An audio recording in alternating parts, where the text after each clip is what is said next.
Hey there, we're going to talk about triads.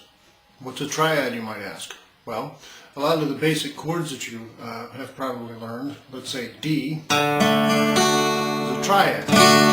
Triad meaning three. Well, it still doesn't make a lot of sense because I'm playing four strings. Yes, I am. However, the notes I'm playing are D, A, D, and F sharp. Okay, so we have two Ds, one here and one here, so they'll count as one note, okay? So basically we're dealing with D, F sharp, and A. Now, really the best thing to do is to understand how triads are made.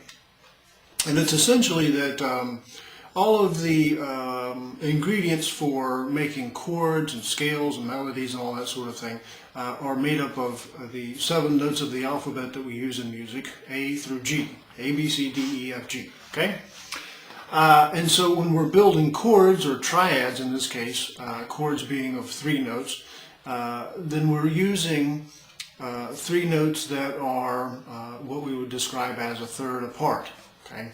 To make it most simple, in the case of the D chord, we have D, and the next note in the series would be E, but we're skipping that one. We're using some sort of an F, in this case F sharp.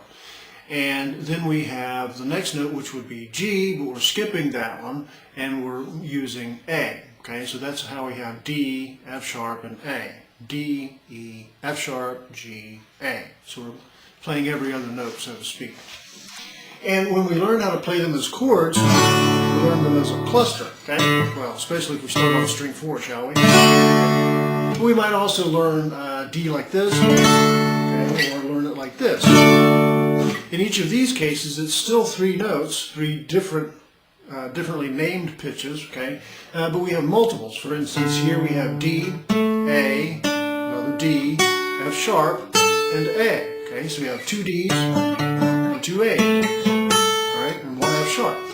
Here we have the same. We have D, A, D, F sharp, A, and D. So now we have 3 Ds and 2 A's and an F sharp. Confused yet? Well, you probably should be, and it's okay.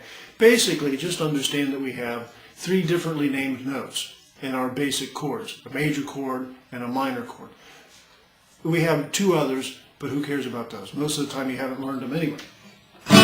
Not that there's something wrong with you, you just haven't learned them because you don't have any use for them, okay? So you have D and D minor, okay? So those are triads, they use 3 different notes. And what I'm getting at here is that we have different ways of putting them on the instrument. So we can play it here, we can play it here, and we can play it here. All right? So those are the 3 major examples, so to speak. Enjoy.